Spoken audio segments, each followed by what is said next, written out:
Hello, good morning, and welcome to Unacademy IAS, a one stop destination for all the English medium civil services aspirants. This is Shyam Kagod here, taking up the analysis for 15th April 2026. In today's session, I'll be taking up a total of 10 articles and we will have a comprehensive discussion covering the points relevant for prelims as well as mains. This has been done in order to help you answer the questions in both of the stages of UPSC. If you're liking the initiative, do not forget to hit the like button. If you are yet to join our YouTube channel, kindly do it right now.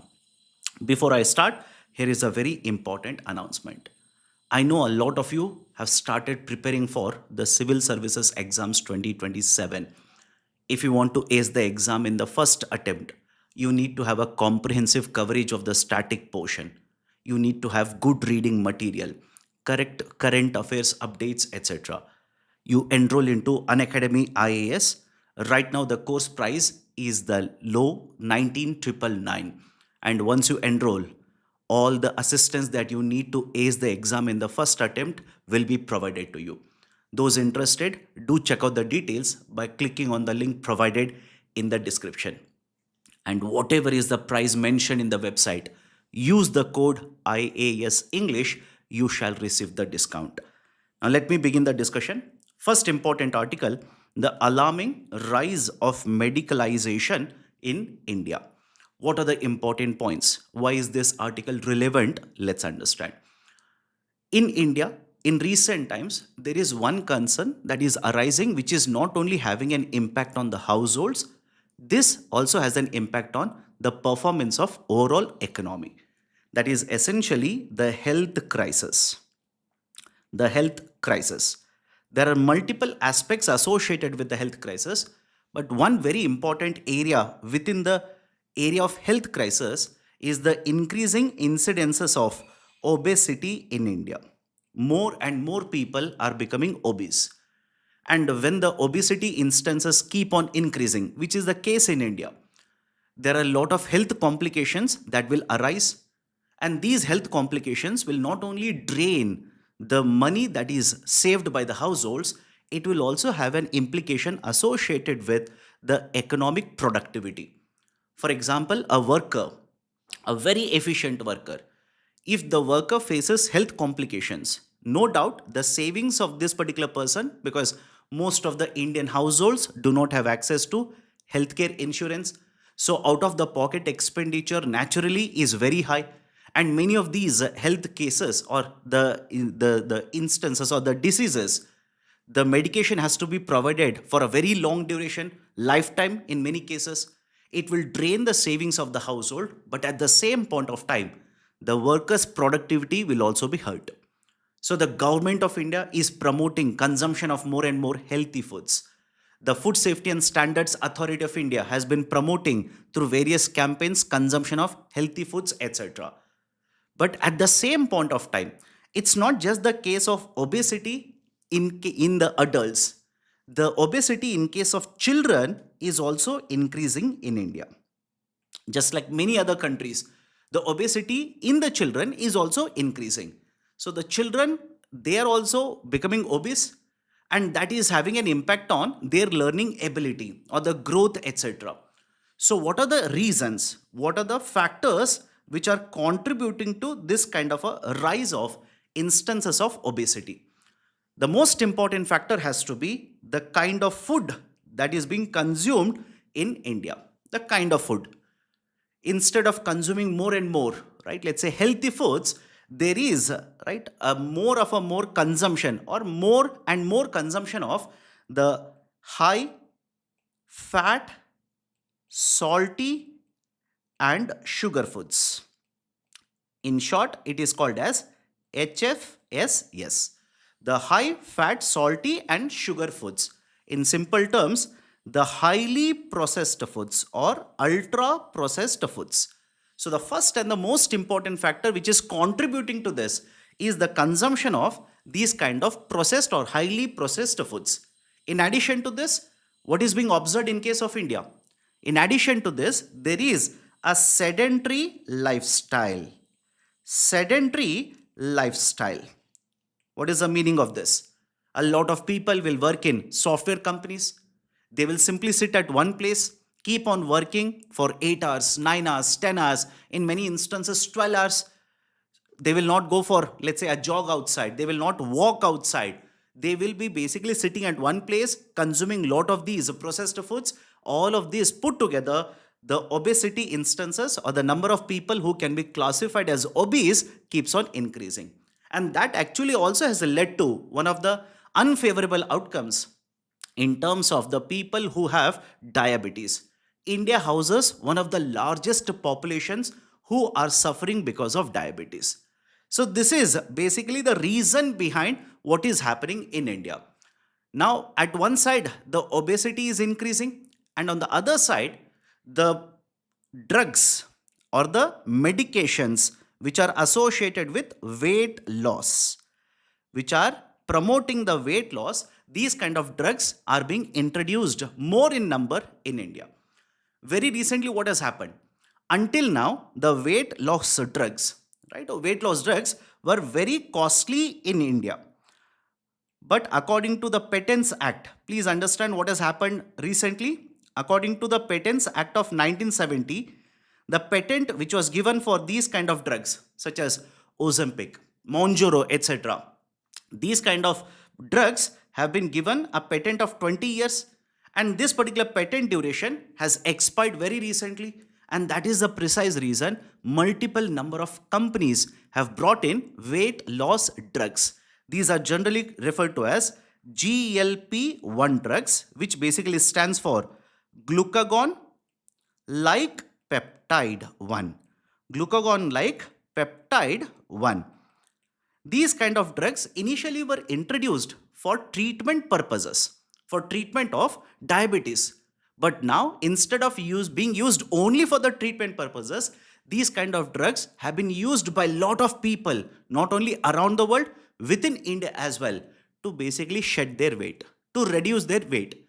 Very recently, it has been seen that even in India, those people who are getting ready to get married, in order to look very photogenic, in order to look very good, very aesthetically pleasing in the marriage photos, videos, etc., they also have started taking these kind of drugs in order to reduce their weightage and look good in the photos as well as videos.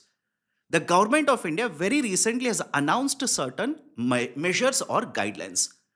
For example, the government simply says now these kind of drugs, that is the GLP-1 weight loss drugs, cannot be sold as over-the-counter medicines. They cannot be sold as over-the-counter medicines. These shall be sold only with prescription. The guidelines basically mandate that if you want to get these kind of medicines, you'll have to get a prescription from certain type of medical practitioner. Only and only then these kind of weight loss drugs will be made available to you. Right? So this is one aspect of the discussion. But the article focuses on more important question here. The question that we need to ask to the government, to the authorities, even to ourselves is that why are we focused on the solution? Why are we not focused on the problem itself? That is, we are consuming, let's say, unhealthy foods, and that is contributing. Again, I'm not saying in every case this is the only reason. There will be in some cases health reasons, right? But in most of the cases, we are consuming unhealthy foods, and that is contributing to increase in the weight. And when we increase the weight, we are running behind purchasing of these kind of medicines. So why not focus on the problem or the cause rather than focusing on a solution when you have not controlled the causal factor? That is, in simple terms, why don't we focus on imposing certain restrictions, certain measures in order to reduce the consumption of unhealthy foods? For example, in many countries, they impose taxes, higher amount of taxes on the HFSS products. In fact, this has been recommended by economic survey as well.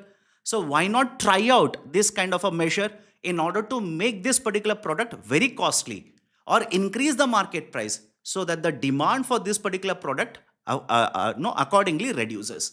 This is one solution. The second solution is, why not promote more and more consumption of healthy foods? through advertisements, through campaigns, etc., etc. Because right now, what is happening is on one side we are consuming unhealthy foods, and on the other side we want to reduce the weight, and we basically go to the medical shops and get the GLP-1 drugs. The problem, according to the government of India, is these are not supposed to market directly. These drugs are not supposed to be marketed directly. So, what they are essentially using is they are using the practice of surrogate advertisements. Surrogate advertisements. What is the basic idea for surrogate advertisements? For example, in case of the products which are associated or which are made up of, let's say, tobacco, alcoholic products, the companies which are manufacturing this, they are not supposed to directly advertise the product.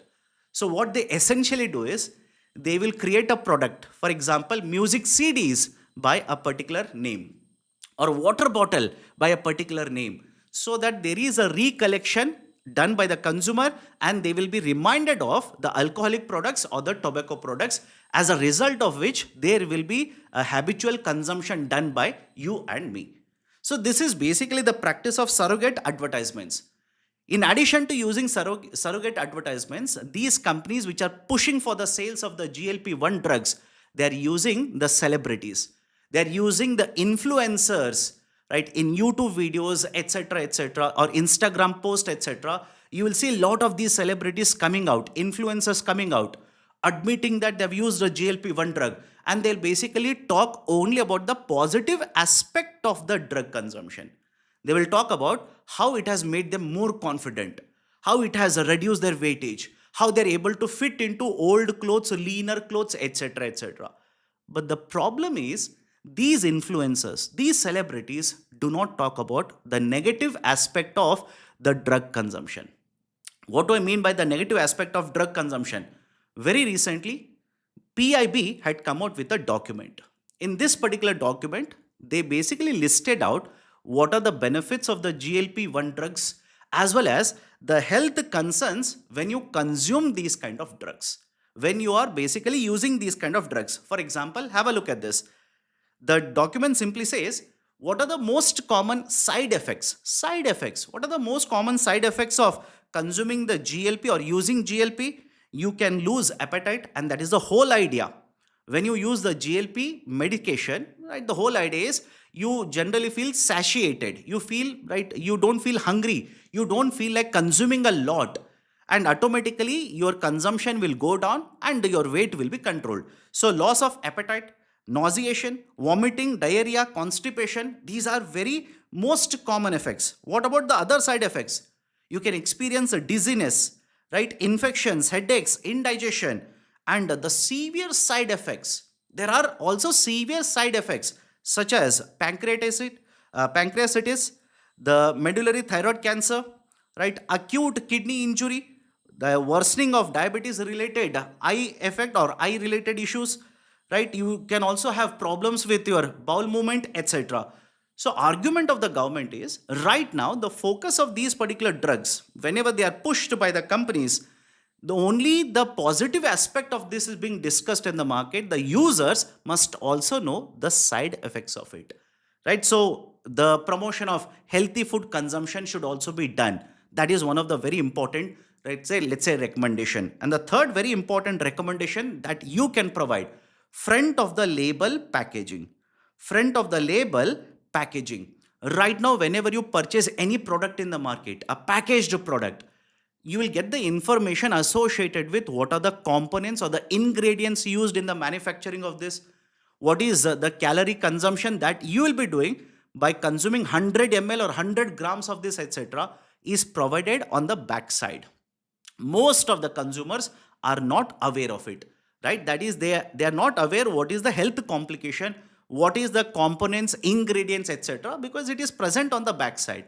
There is a discussion right now. The hearing is also happening in the Supreme Court, whether this should be mandated that there should be a front of the label packaging, so that the consumer is aware of what they are purchasing, what is the impact, how many calories they are consuming, what kind of ingredients they are consuming, etc. So these are some of the recommendations that have been provided. The basic idea is, Do not focus only on the GLP-1 drugs which are available. These will come into picture when the problem arises, the problem of obesity, the problem of overweight. Rather than focusing on production and supply of these drugs in the market, we should focus on the factors which are causing the problem, address the problem first. Everybody is okay with the discussion? Now, based on this, here is a question. Please solve the question and tell me the answer very quickly. Consider the following statements. GLP-1 stands for glycogen linked protein 1. The GLP-1 are sold as over-the-counter drugs in India. GLP-1 is a hormone released by liver. How many of the three statements are correct? Let me know. How many of the three statements are correct? Nobody wants to answer? Okay, let me start. GLP-1 stands for glycogen linked protein 1. This is incorrect. GLP-1 stands for glucagon like peptide. We have already solved it. Glucagon like peptide. Okay. So first statement incorrect. GLP-1 are sold as over-the-counter drugs in India. Incorrect. These are to be sold only with the prescription now. Third one, GLP-1 is a hormone released by liver. No, this is not released by liver. It is a hormone, correct. But it is not released by liver. It is released by intestine. It is released by intestine. Okay, so all the three statements are incorrect. Right option for the question is option D. None of the statements are correct. Now here is one more question.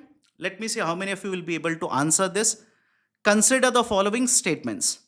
The BMI is calculated using heartbeat, blood pressure and age. Sarcopenia refers to the loss of muscle and strength. Which of the two statements are correct? Quickly solve the question and tell me. I presume that all of you have read about GLP-1 drugs because this has been there in the discussion for the last 6 to 7 months, especially in India. Some of you are saying option A. Okay, one has said option A, second person B, third person D. Let's solve it. BMI stands for body mass index. BMI is calculated using heartbeat, blood pressure and age. Incorrect. It is basically calculated using height and weight. Height and weight. Right? So first one is incorrect. Sarcopenia refers to the loss of muscle and strength. And some of you might be thinking, sir, why both of these are being asked, right, in the context of, let's say, this article. BMI is again associated with, right, let's say GLP-1, that is controlling the BMI.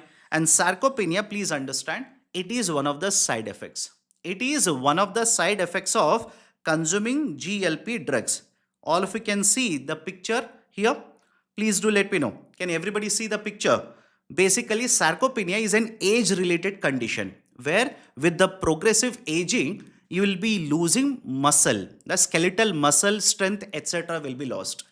But when people are using the weight loss drugs, when they are basically using a lot of these weight loss drugs, there is no doubt reduction in the weight. There is a reduction in the fat. But because you are feeling satiated, you feel full, you will not be consuming a lot of protein foods as well. And that is the precise reason. One of the side effects is you will be losing a lot of muscle mass. One of the side effects is, right, this itself. Everybody is okay? Right? So second statement, sarcopenia refers to the loss of muscle and strength. Yes. Second statement is true. Correct option for the question is option B. Now, based on this discussion, here is a question for you to practice mains answer writing. The increasing use of anti-obesity drugs signals a shift from prevention to cure. There is a shift from the focus on the prevention to the cure now. Analyze its implications for India's healthcare system. Right, so 250 words, 15 marker question. Please practice mains answer writing. Let me move on to the next article. Mapping the legislative vacuum in India's heat crisis. The summer has started now in India. Correct? I'm pretty sure all of you are experiencing the increased heat in your region, increased impact of the heat within your household, etc., etc. But the issue is, this particular increase in the heat, which is causing heat waves, increasing or excessive heat, etc., very recently, right, or until now, was limited to certain parts of India. that is these kind of extreme heat events, I'm talking about extreme heat events, until recently were basically confined to certain regions of India. For example, northwest as well as central plains. But in recent times, what we are seeing is the extreme heat events are not just localized to these regions. Now, many of the districts in India, including the coastal regions in India, are experiencing extreme heat events, or heat waves are being experienced in many of these particular districts or regions. And it is basically having a huge impact on the households, economic activity, the lives of the people, etc. etc. According to the data, have a look at this. Over 57% of the total districts in India, over 57%, are classified as heat prone districts. Now, in this particular context, there is a discussion on heat waves. What is the basic definition of a heat wave? Compared to the average temperature, if the temperature increases in the range of 4.5 degrees Celsius to 6.4 degrees Celsius compared to the average temperature, if the rise in the temperature is in this range, we call it as a heat wave. Another definition is if the temperature is above 45 degrees Celsius, we call it as a heat wave. So in multiple regions, multiple cities, areas, etc., there are heat waves being reported and it will continue. The problem is with the rise in the heat wave events, there will be a huge impact. Not specifically, right, having an impact on all the households. But the argument of the article is the impact of heat wave is not uniform. It is uneven in India. It depends from which class you come, whether you are a middle class, upper middle class, lower income household, or very high rich class, etc.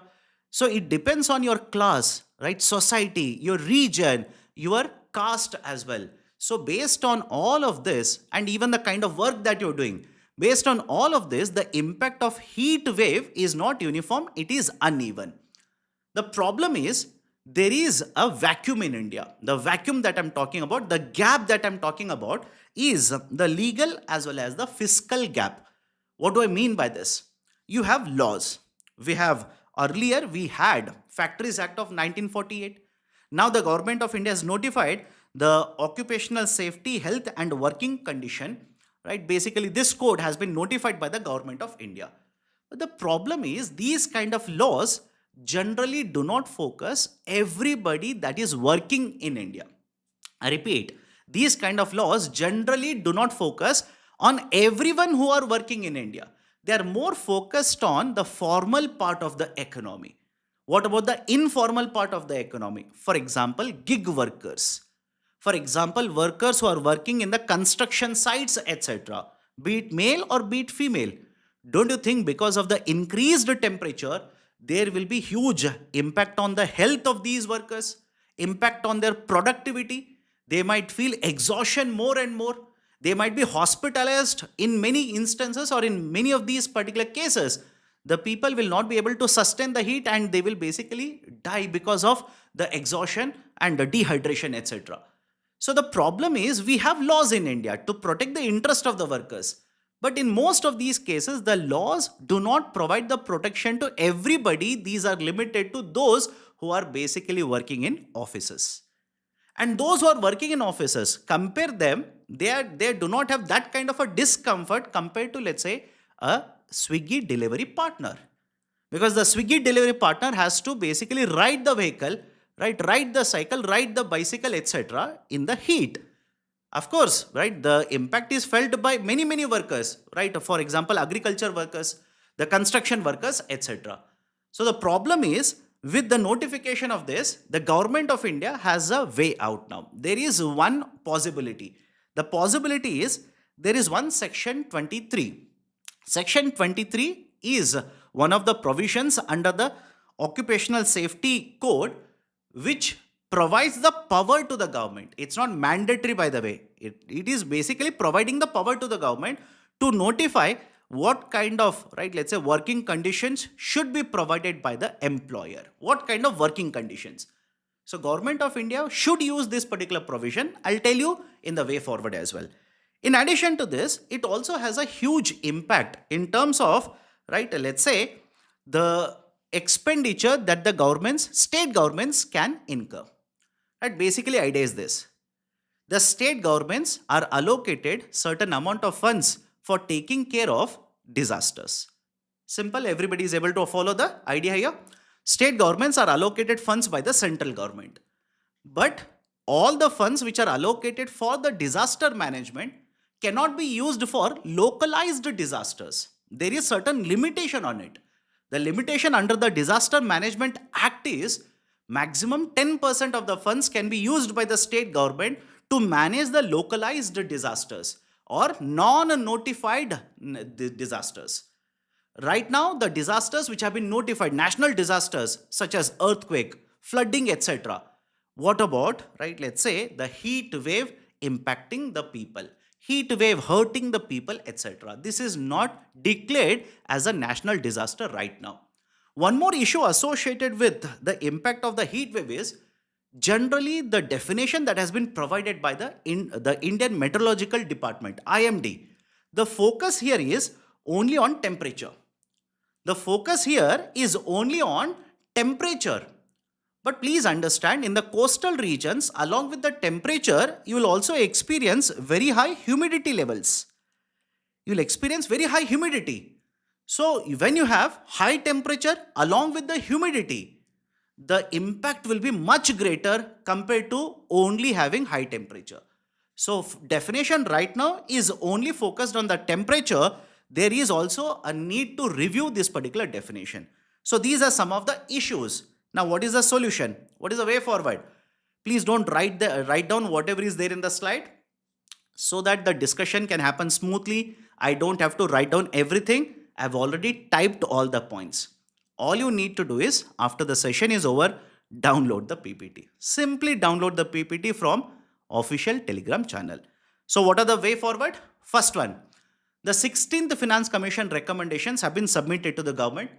These recommendations have come into force starting 1st April 2026 and these will go on till 2031.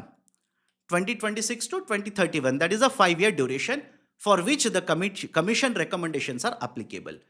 The 16th FC has recommended that the heat waves as well as lightning should be notified as national disasters for this particular duration. Government must do it. And if the government notifies this, the benefit is now the states do not have to be worried about keeping that particular expenditure for these non-notified disasters only up to 10%. They can spend more money. That is the first important recommendation. Second one, the IMD as well as Ministry of Labor, like I said earlier, right now the focus is on defining the heat waves based on temperature. Rather than focusing only on the temperature, now we should also define the heat waves as a combination of temperature as well as humidity, so that the coastal regions or the coastal districts are not excluded. They will also be included and more assistance shall be provided. Third one, the government should exercise its powers under section 23 that I've mentioned earlier under the Occupational Safety Code and mandate, because again I'm repeating this, right now it is left to the central government. The prerogative is of the central government to notify. So central government should notify saying that, okay, if the temperature is beyond this, then if there are gig workers who are working in your company, then they should be provided this much amount of relief.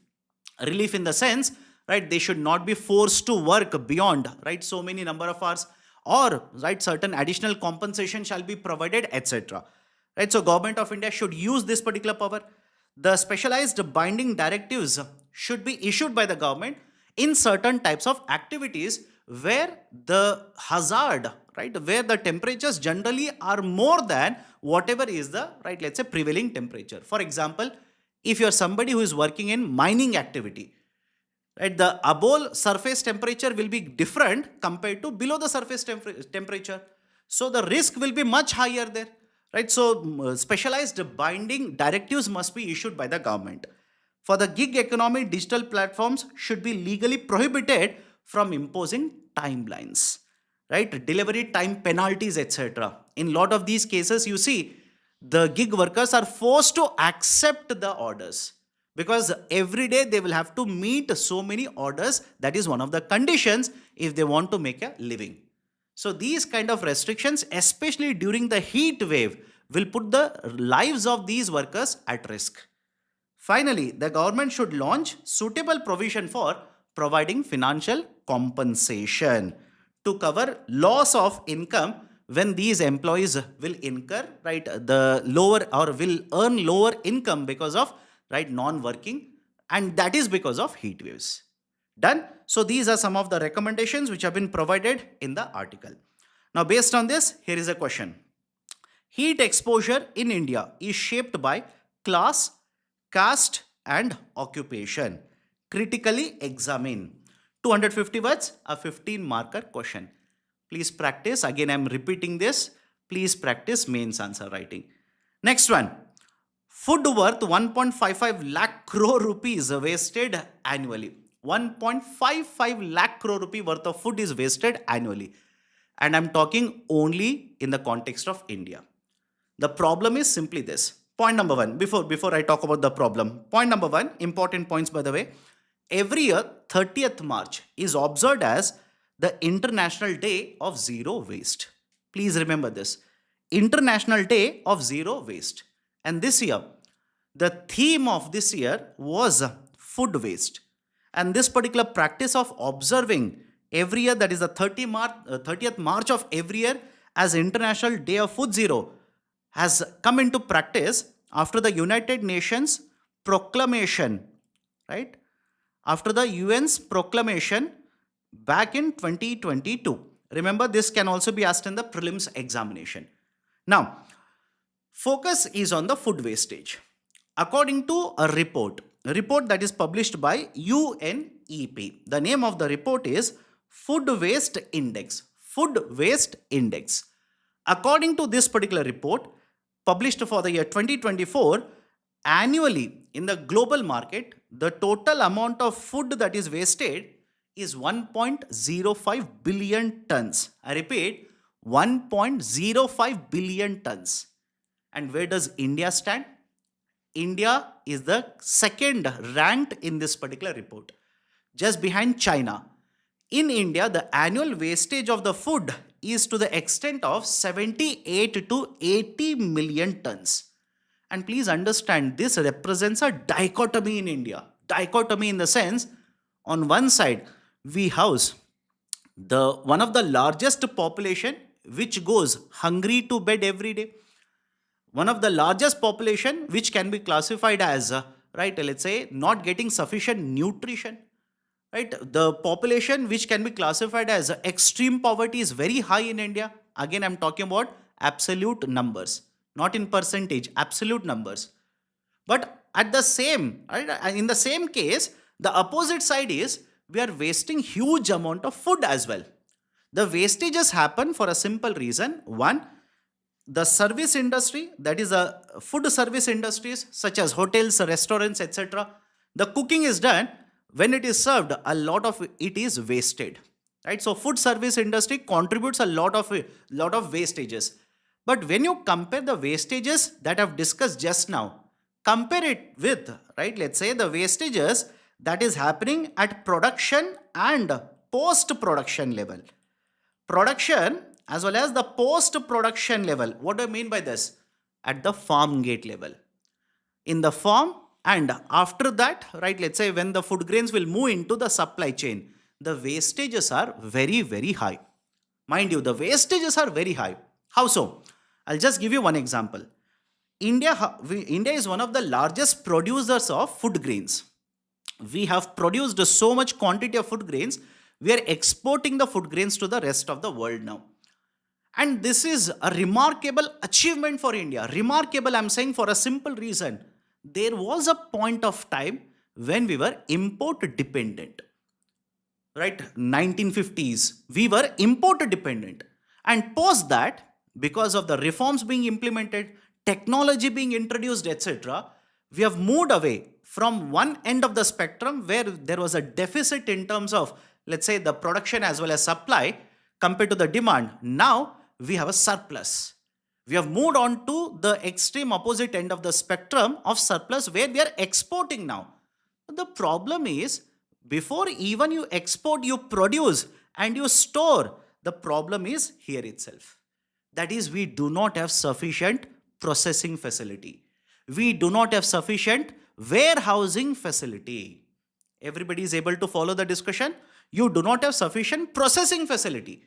Processing in the sense converting from one form of this to another form. For example, I'm pretty sure a lot of you are eating mangoes as I'm discussing, or will eat mangoes, or the moment I said mangoes, now you have stopped listening to me, run to the kitchen and bring mangoes. This is a seasonal fruit, right? After the season is over, can you get access to the products which are produced using mango, such as pickle, such as mango squash, mango juice, etc.?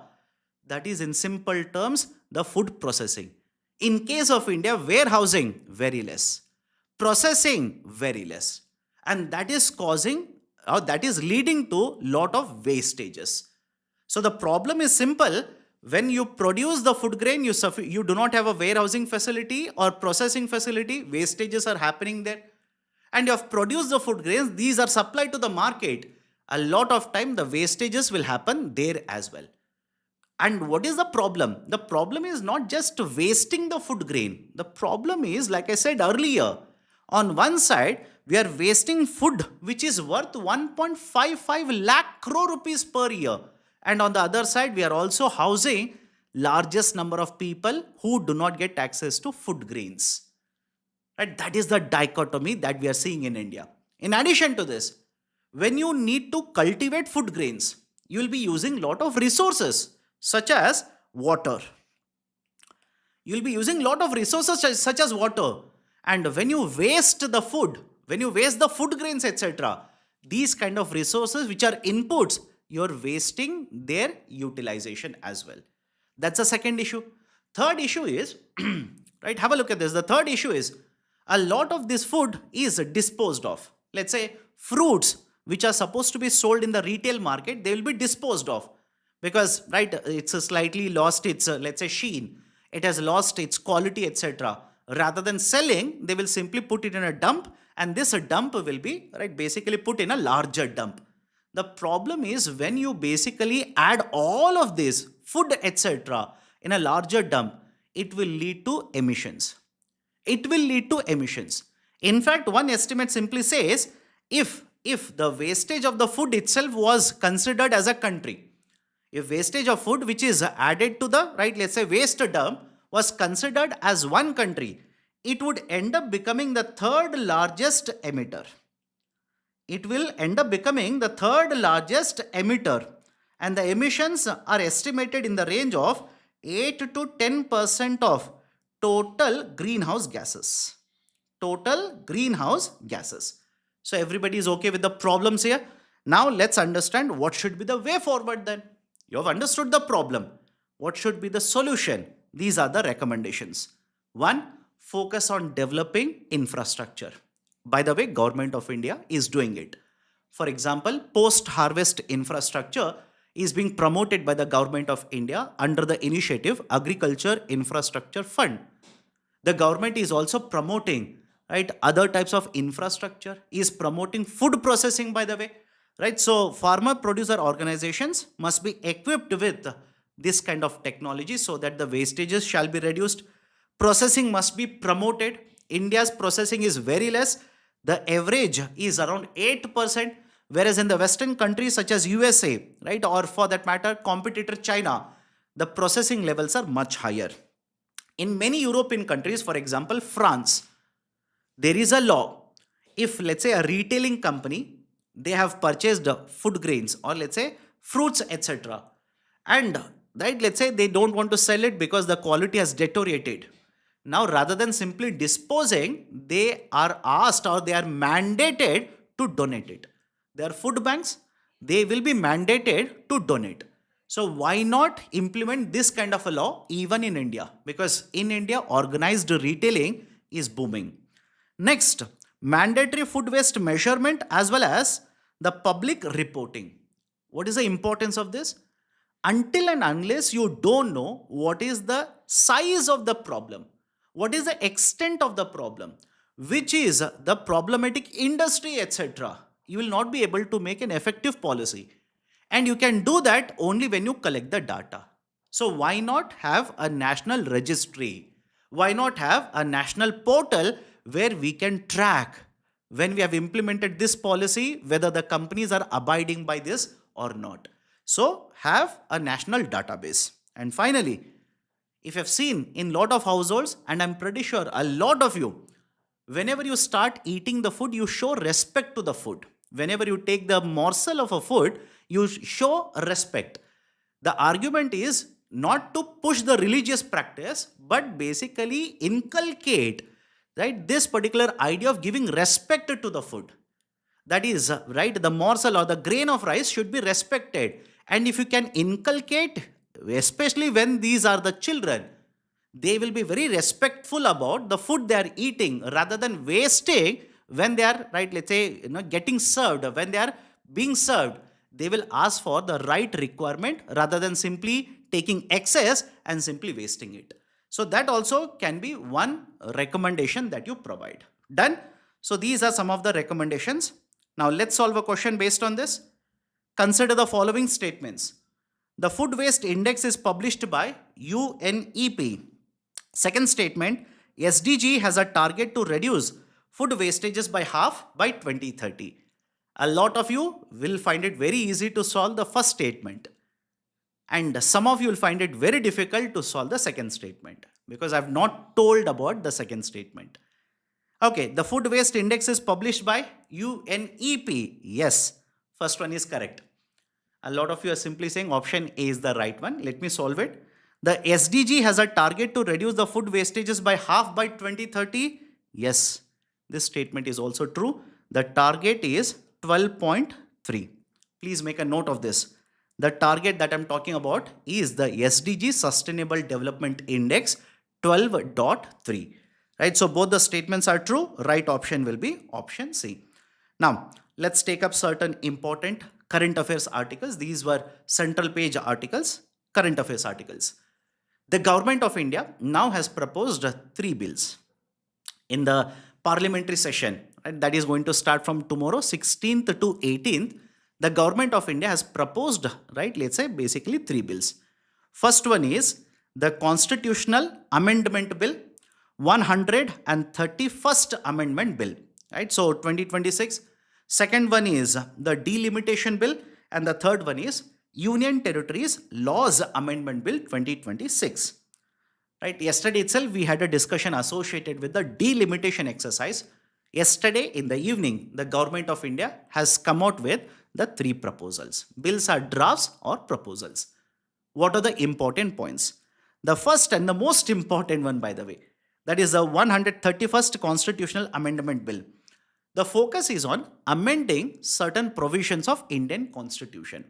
Right? For example, they want to amend Article 81. Yesterday we had a discussion associated with this Article 81, Article 82.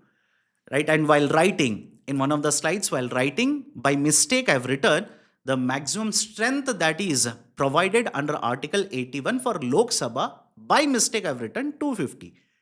While explaining, I told you 543 is the correct composition or the right composition right now, etc. But while writing, I said I've written 250 and I said 250. Please make a correction. So Article 81, they want to amend it. Right? So with this, they want to increase the total strength of Lok Sabha. They want to increase the total strength of Lok Sabha to 850. Out of this, the proposal is to have certain number of seats, right? Increased number of seats even to the union territories. In addition to this, they also want to make certain changes to clause 2 and clause 3, thereby freezing the total number or basically freeze the Lok Sabha seats as per the 1971 census and assembly seats as per the 2001 census. This was basically the clause which was imposing a freeze on the Lok Sabha seats. They want to amend it, right? And also please have a look at this. Right now, the articles basically state that once the census is conducted, once the population census is conducted, the delimitation exercise has to be started. You'll have to set up a delimitation commission and you'll have to start. Of course, with the constitutional amendment, certain restrictions have been imposed, like I mentioned earlier. So Government of India now simply wants to amend even this provision and simply change it to say that the delimitation exercise shall not be conducted after every census. After every census, this shall not be done. Bill will amend the heading Article 82, readjustment after each census. The term each census is important, to readjustment of constituencies, which means the requirement, the constitutional provision which requires that there has to be a delimitation exercise after every census. Now it is not mandatory. It is not mandatory. So these are certain very important changes that the Government of India has proposed. Again, I'm saying proposed in the 131st Constitutional Amendment. They want to basically implement, right? Like I said yesterday, they want to implement the reservation, women's reservation. The bill already has been passed, right? They want to implement it by notifying, basically implementing this particular Constitutional Amendment Act. Right, so this is one very important change that has been proposed by the government. And as usual, I'm not going into the details of it because I'm pretty sure in the last 1 week, you have heard a lot of discussion associated with delimitation. What are the concerns of southern Indian states, right? What are the concerns of, right, the opposition political parties, etc. And it's very simple. As they were basically stating that their representation, right, their representation in terms of number of seats would be much lower. With the new exercise that is being proposed with the amendment, what is going to happen is exactly the same. Some of the states, their representation, not just in numbers, but also out of the overall percentage, it is going to increase. And for some of the states, it is going to reduce. Right? And no doubt, it is going to become very contentious once the discussion is going to start in the parliament. Now, second proposal, delimitation bill. The draft delimitation bill. What are the important provisions of this particular bill? The delimitation commission will be set up, which will be headed by Supreme Court judge, chief election commissioner, and the state election commissioners in the respective state. Okay. So this will be the composition. The delimitation commission will have the powers which are equivalent to a civil court. For example, they can summon witnesses. They will have the power to seek documents, etc. Right? And the third, in addition to these particular these particular people in the delimitation commission, there will be a representation from each state as well. That is, each state will also have 10 associate members. 5 of them will be MPs nominated by Lok Sabha Speaker, and 5 MLAs will be nominated by the State Assembly Speaker. But please understand, the decision process will be taken by the core group, that is Supreme Court Judge, Chief Election Commissioner, as well as the State Election Commissioner. The other 10 members will simply be associate members. They will not have any kind of voting right. Right? In addition to this, please have a look at this. The commission will be basically looking into allocation of seats across multiple states, redrawing the constituency boundaries, and determining the reservation for SC, ST as well as women. Right, so these are certain very important provisions associated with the delimitation bill. Is everybody okay with the discussion? Again, let me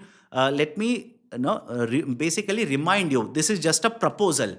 Let's wait and see what kind of discussion will happen, especially with the first one, that is the Constitutional Amendment Act. You require, right, let's say a certain type of majority for these kind of amendment acts to be passed. And currently, the party in power does not have that kind of a majority. So there will be a lot of discussion associated with this, right? Let's wait and see what will be the final outcome. Now, based on this, when will they do the exercise after census? My dear, the bill has been introduced and states that the 2011 census data will be taken. 2011 census data will be taken, not the 26 census which is happening right now. 2011 census data will be taken. And it's not very difficult to understand the logic here. Please understand. The current census was supposed to be held in 2020-21 and specifically 2021. So the government of India initially stated pandemic is there, and right, that was postponed. After that, they kept on postponing, and finally this year the population census exercise has begun. It has been put in two stages. That is, the census will be conducted or held in two stages. The census exercise has started. The government of India now basically states that we are going to use the census data of 2011 to conduct the delimitation. And by any account, by any kind of a calculation that you do, when you use the 2011 census data, some of the states will be losing the, right, let's say the number of seats. That is the proportion. In terms of proportion, they will be losing certain percentage of the seats. Okay, let me go forward now. Here is the question. Please solve the question and tell me the answer. Solve the question. Please tell me the answer quickly. Consider the following statements. The first Delimitation Commission was established in 1971. In India, the Delimitation Commissions have been established after every population census.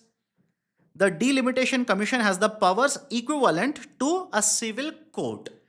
Right, first statement. First Delimitation Commission was established in 1971. Incorrect. 1952, by the way. Okay. In India, the delimitation commissions have been established after every population census. There itself, we can simply say no, right? Because 2011, right? Before that, you had 1981. So after 1971, right, we had a delimitation commission. After 2001, we had a delimitation commission.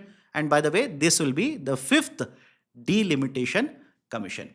And here is my question to all of you. Those who are watching live, let me know. And those who will watch it recorded, do let me know in the comment section.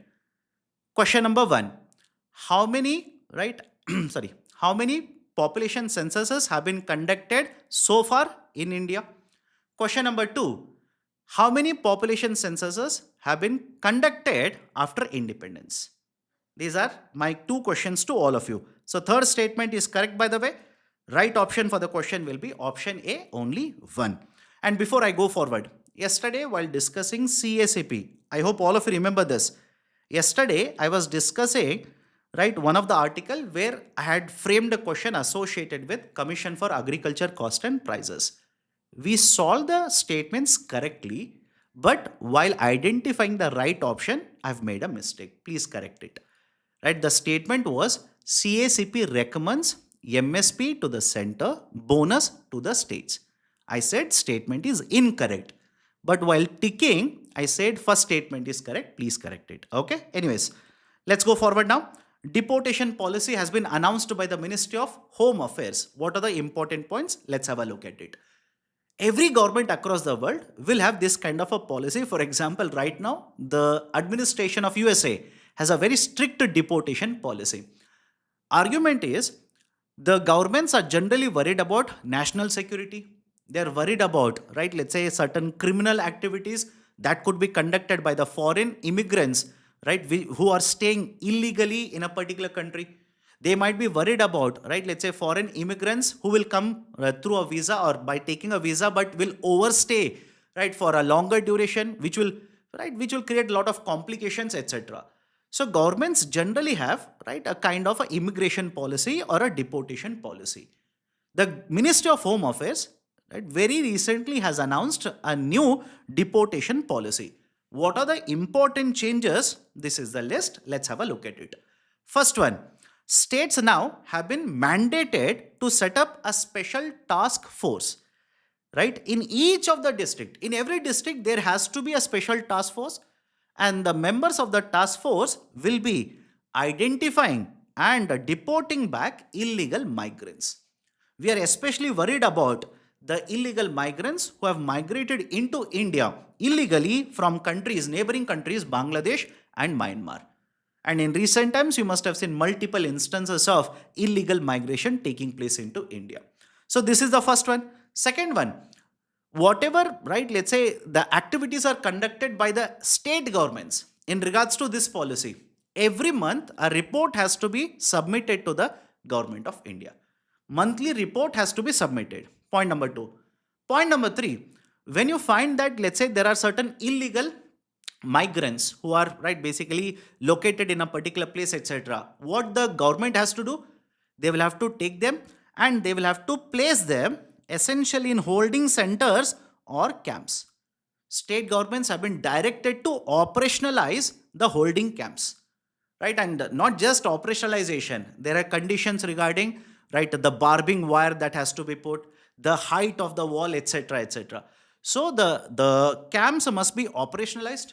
If the state simply says they don't have the land, etc., the states have been asked to even take the private properties, private buildings could be hired to run as holding centers if the government has a paucity of its own land, right? And have a look at this.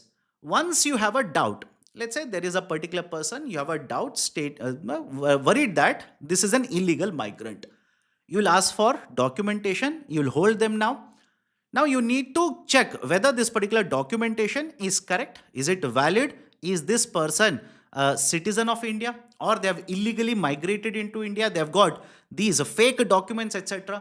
All of this particular process has to be done within 90 days. Now within 90 days we have to verify the antecedents of the suspected Bangladeshi or a Myanmari national. And if they claim to be a resident of another state, you'll have to take the documents and check all these particular documents, upload these particular documents such as Aadhaar card, driving license, PAN card, etc., which are obtained illegally. And the government simply says there is a centralized portal now, Foreigners Identification Portal, FIP, Foreigners Identification Portal. Upload the data there and we will ensure that this particular person will be blacklisted, right? They will be sent, but at the same point of time they will be blacklisted so that they will again not come back into India, right? The states have been directed to immediately initiate nationality verification of arrested foreigners so that the travel arrangements can be done. In fact, couple of months ago, last year itself, the Ministry of Home Affairs sent a directive to the state, the law agencies, asking these particular, right, agencies to look into the cases that have been filed against the foreign nationals. And if these kind of cases are petty cases, if these are very petty cases, then simply drop the case, right, take the foreign national and, right, basically send them back to their home country. This kind of directive earlier, not now, directive has been issued by the MHA earlier as well, so that, right, the foreign nationals who are living illegally in India can be deported very quickly or faster from India. Done? Okay, so these are certain important points. Next, West Asia war threatens to push 2.5 million into poverty. That is basically the assessment of UNDP, United Nations Development Program. With what is happening in West Asia, it is very clear now the economic activities have got disrupted. For example, within India, there are certain states where textile exports have been hurt. And the problem is very simple. On one side, the households are losing, the amount of income they are earning. Because if the companies are not able to export, they will not be hiring or keeping the same number of employees. So the income source is cut off or very less now. At the same point of time, what is happening on the other side? The crude oil prices have gone up, right? The food grain products, the food grain prices have gone up. The food product prices have gone up. LPG prices have gone up, etc. So whatever is purchased by the household, the overall prices has gone up, and that is indicated by the inflation, the rate of which is more than 3% reported very recently by the government. So argument is, on one side, the income sources have dried or gone down, and on the other side, the expenditure of the household has increased. As a result of this, the UNDP is estimating that worst case scenario, in case of India, 2.5 million people can be pushed into poverty. 2.5 million people may be pushed into poverty. And globally, the worst case scenario, the estimates basically say 8.8 million people can be pushed into poverty around the world. So this is one more estimate that has been provided. If the war keeps on right getting extended, the impact or the frictions or the conflict keeps on right increasing, engulfing more and more right, let's say economic activities. In addition to this, the UNDP also stated that these particular countries, especially South Asian countries, if the war keeps on becoming worse and worse, the economic impact will continue to become worse. That will hurt the performance of these particular countries under Human Development Index, HDI. Their HDI, right, let's say performance will become worse. So these are some certain very important points that have been basically published by UNDP in a report. Next important article, UP announces interim hike in minimum wages. Now, what are the important points? Listen to me carefully. Yesterday, we had a discussion associated with this. The argument was the factory workers in Noida have started protesting. They are protesting because they are not earning sufficient wages. Within, let's say, a radius of 1 kilometer, when these Noida workers return to, let's say, Delhi, right, national capital region, or go to right other side, that is into Haryana, etc., their friends, their relatives, their right, let's say the people whom they know, they are earning much higher wages, and these people who are working for 9 hours, 12 hours, etc., they are not earning sufficient wages. So they are protesting, and it has been happening for multiple days now. The state government, that is the UP state government, now has announced a hike in the minimum wages. Hike in the minimum wages of how much? 21%. But despite this particular announcement, the state government has clarified that the high level committee has been set up. We will try to resolve your issues, etc. Despite this announcement, the protests have continued to spiral. Important points associated with this is this. Listen to me carefully. The state government is allowed to announce minimum wages. But are these minimum wages applicable to all the workers working in a state? Answer is no. There are certain jobs which are under the central government. For example, the jobs in railways. So those kind of jobs which are under the central government, their minimum wages are not going to change. Their wages are decided by the central government. This is point number one. Right? Important point. Point number two. According to the labor codes, the central government now has the power to announce national minimum wage. National minimum wage. What is the basic idea? Once the central government will announce a national floor level wage, that is minimum means floor, lowest level. No state government is allowed to announce a wage which is below this. Remember this. If the central government announces national minimum wage, then no state government shall have a minimum wage which is below the one that is announced by the central government. So these are certain important points associated with the protests which are happening in Noida. Next, POSP is emerging as vital link in expanding insurance access. What are the important points? Back in the year 2015, Insurance Regulatory Development Authority of India introduced a new model called as POSP. POSP stands for Point of Sale Persons. Point of Sale Persons, POSP. What is the basic idea? I'm pretty sure all of you have heard of insurance agents. Insurance agent. Insurance agent is a different model and the POSP is a different model. Be very careful.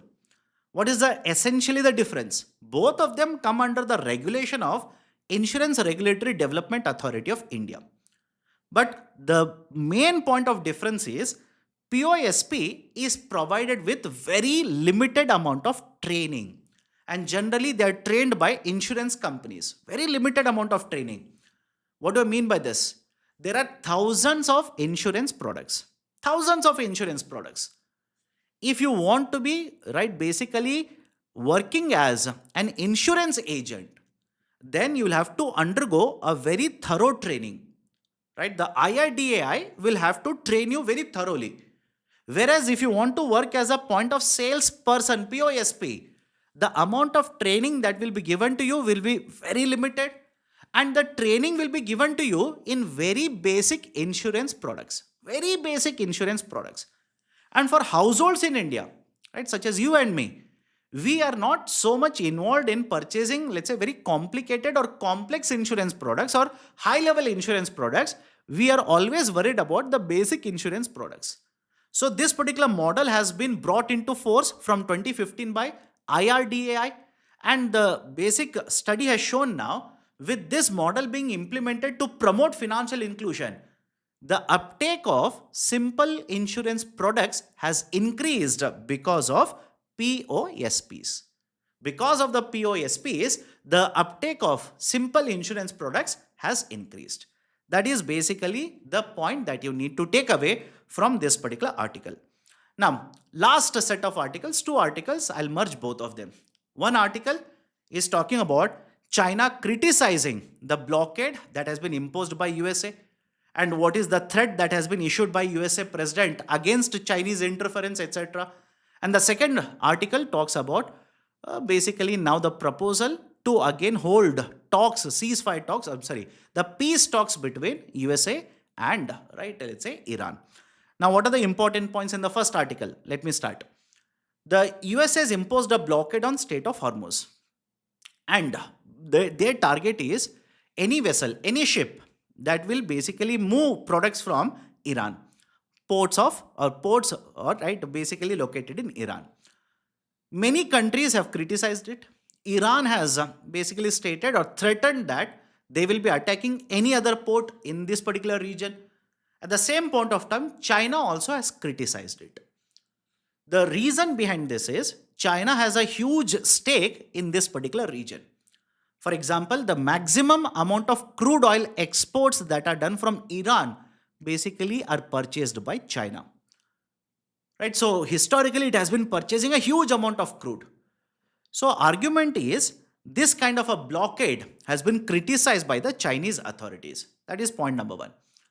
And I said, right, Chinese President, Mr. Xi Jinping, has now come out with a 4-point proposal. He has come out with a 4-point proposal to basically promote peace in the Middle East. What are the 4 points? First one, principle of peaceful coexistence. His argument is the countries which are located in Middle East or West Asia now, they should improve the coordination and cooperation amongst themselves.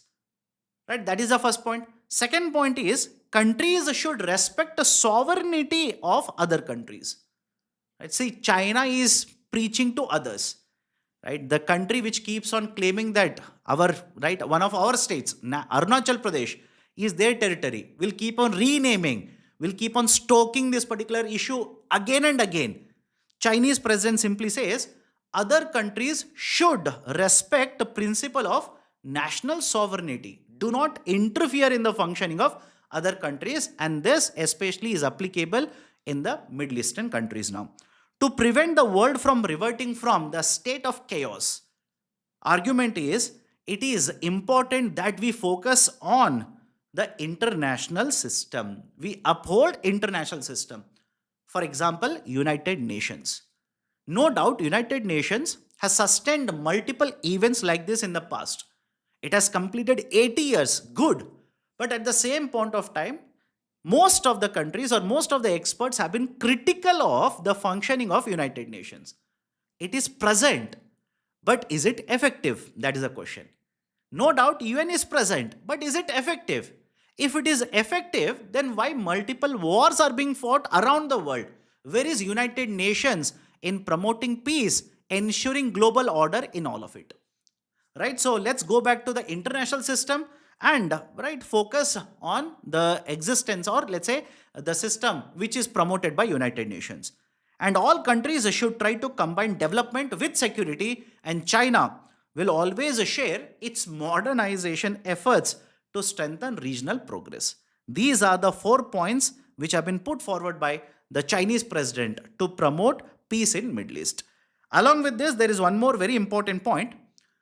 President of USA, Mr. Donald Trump, has threatened that if China will interfere, provide certain support to Iran, right, will provide weapons, etc., or come in support of Iran, then President of USA will be imposing 50% tariff on Chinese exports. This is a threat that has been issued by the President of USA. And the last one point from this particular article, just an update. Yeah, efforts are underway for second set of talks between USA and Iran. In fact, Mr. Donald Trump in the press briefings has stated that in the next 1 or 2 days, again one more round of talks might begin between USA as well as Iran for, right, let's say an agreement. So let's wait and see what will be the outcome, right, if at all the second round of talks will be held. So these are the important articles, concepts, as well as the questions I wanted to discuss with you people in today's session. If you have any kind of doubts or questions, please do let me know so that I can address and then close the session. Any doubts? No doubts? Okay. That's it from my side then. Take care. See you tomorrow sharp at 10 a.m. Right, if you have liked the session, do not forget to hit the like button. If you're yet to join Unacademy IS English YouTube channel, kindly do it right now. Thank you. Have a great day.